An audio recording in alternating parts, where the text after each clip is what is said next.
Bonsoir, Force Tranquille. Bonsoir mon frère, bonsoir à tous. Moi je viens donner un témoignage. C'est vraiment ma soeur jumelle en fait qui a vécu cela. Ok. À l'âge de 17 ans, elle était en terminale, donc je ne vais pas dire dans quel pays, mais elle sortait avec, enfin elle aimait un garçon aussi à peu près de son âge, peut-être 20 ans, 22 ans comme ça. Ils avaient des projets d'avenir. Les deux familles se connaissaient, mais ils étaient ensemble sans pourtant, voilà, ils n'étaient pas allés jusqu'à coucher ensemble, mais ils avaient vraiment des projets d'avenir et ils s'aimaient énormément. Ils étaient vraiment inséparables. Jusqu'à un jour, donc ma soeur, elle est allée au marché, elle est allée pour chercher des bijoux.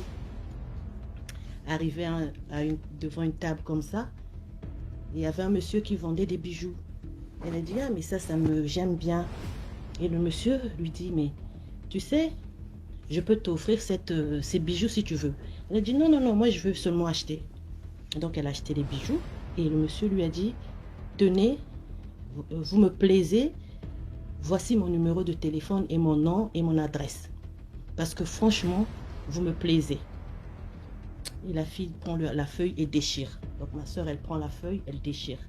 Elle dit, non, moi je suis déjà occupée et puis je ne suis pas venue ici voilà, pour vous, j'étais venue acheter juste mes bijoux.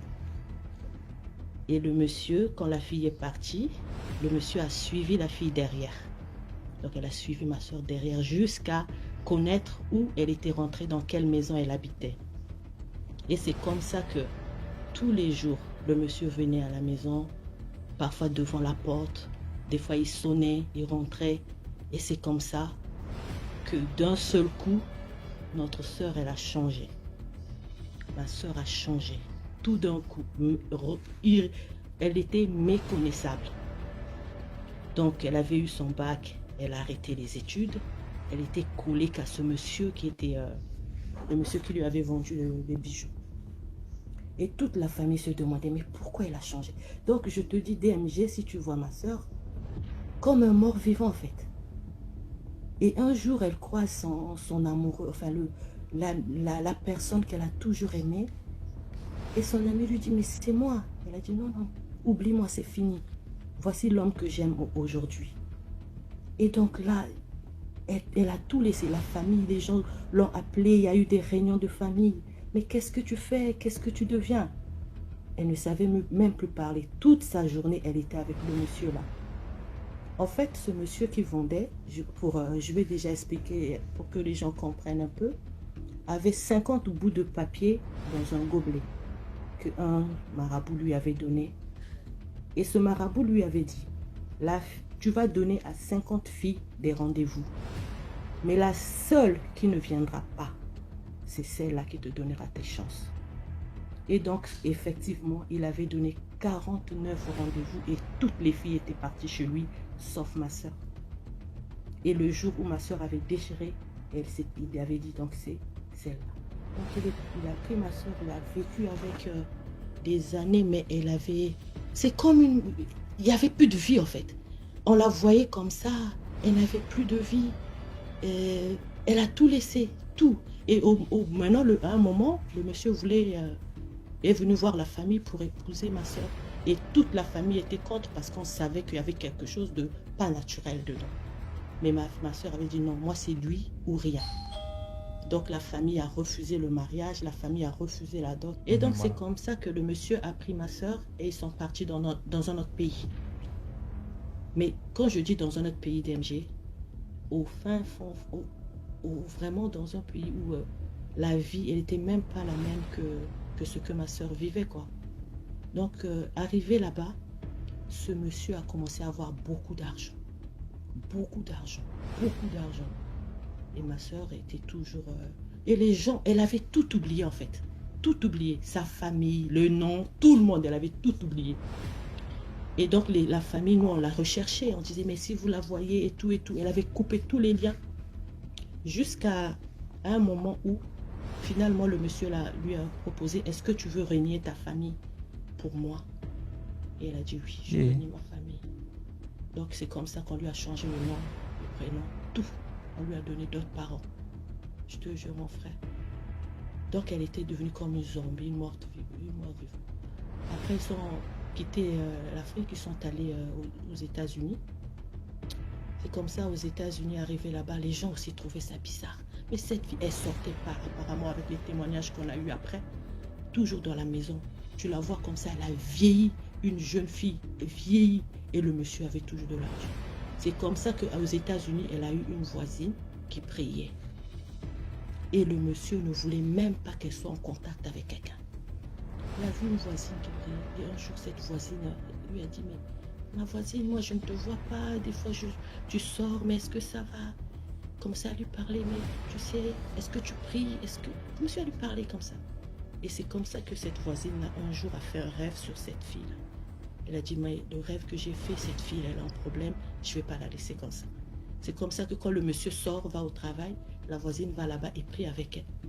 Et c'est là que un jour, le monsieur est allé en voyage.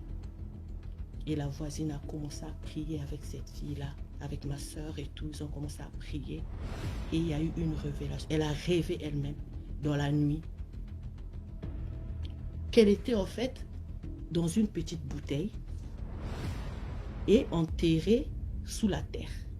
Et après la pluie, la bouteille est sortie de la terre, il y avait des chiens qui jouaient avec la bouteille s'est cassée, elle est sortie de la bouteille. Et le jour où elle est sortie de la bouteille, où elle a fait ce rêve, le monsieur qui était en voyage l'a appelé. Ça va? Est-ce que tu vas bien? Et c'est là où elle s'est dit, mais je suis où? DMG, mon frère, après plusieurs années, c'est comme si ma soeur venait de se réveiller. Elle a commencé à dire, je suis où? On lui a dit, mais tu es aux États-Unis, je fais quoi ici? Qui m'a emmené ici? Où sont mes parents? Et c'est là où elle a cherché à venir, à rentrer. Elle commençait à faire. Et là, le monsieur, tout ce qu'il avait commencé, il a senti qu'il y avait un problème. Il est rentré vite fait aux États-Unis pour dire à ma soeur, mais qu'est-ce que tu as fait? Il a dit, mais tu es qui? Depuis quand je t'aime, toi? Depuis quand? Tu es qui? Oh non, mais te fais pas. Et là, comme le truc était, le truc ne marchait plus, mais ils avaient quand même eu un enfant. Et ce jour-là, l'enfant est tombé dans le coma. Le jour où ma soeur s'est réveillée de son truc de zombie là, l'enfant est tombé dans le coma. Donc on lui avait dit, le truc que tu as fait là n'a plus de force, c'est fini. Soit tu sacrifies ton fils, ou soit c'est toi qui meurs. Donc il a sacrifié le fils. Le fils est rentré dans le coma, il fallait voir. Et c'est là où, grâce aux Noirs, enfin aux Américains d'origine africaine, les gens qui avaient déjà des échos sur elle, lui ont donné des contacts de sa famille, les gens se sont mobilisés pour elle, il y a des prières, des gens qui ont fait tout. Et cet enfant-là, aujourd'hui, qui est quand même devenu handicapé, mais il n'est pas mort. Mais non, vu que l'enfant n'était pas mort, le monsieur vraiment est devenu dans une situation très très grave. Tout ce qu'il avait, il commençait à perdre tout ce qu'il a. Et c'est comme ça que ma soeur est revenue à nous, on l'a retrouvée. Mais quand elle nous explique ce qu'elle a vécu, en fait, tu sais, quand elle est revenue à elle, elle se souvient que des choses à l'époque, quand elle avait 17 ans en fait. Même la musique, que quand elle avait 17 ans, même le look, même tout. En fait, tout le temps qu'elle a passé avec ce monsieur-là, à partir de 17 ans, jusqu'à peut-être vers même les 30 ans comme ça, elle ne se rappelait de rien. Donc même les souvenirs aujourd'hui, on lui dit, mais tu te rappelles de ça? Tu te rappelles de ça? Il y avait eu un problème de souvenirs en fait. Tout a été lavé. Donc un mort vivant en fait. Donc c'est là où je suis en train de dire aujourd'hui à certains parents, n'abandonnez pas vos enfants. Quand tu vois ta fille que tu connais très bien ou ton fils changer carrément, n'abandonnez pas. Ce n'est pas des caprices. Dites, mais qu'est-ce qui s'est passé? Battez-vous pour vos enfants. Et puis les filles aussi, attention, tu ne vas pas n'importe qui. Aujourd'hui, on te donne rendez-vous, ton instinct te dit quelque chose, te dit ne va pas. N'insiste pas, sois catégorique, ne va pas. Il y a des fois, on ressent des choses. Continuons à prier. Quand vous sortez de la maison, que vous allez dans les marchés, priez. Mais surtout les papas, les mamans surtout, protégeons nos enfants. Donc c'était juste ça mon témoignage. Merci beaucoup. Merci beaucoup, Force tranquille pour l'histoire. Vraiment, désolé pour ce qui est arrivé à ta sœur. Hein.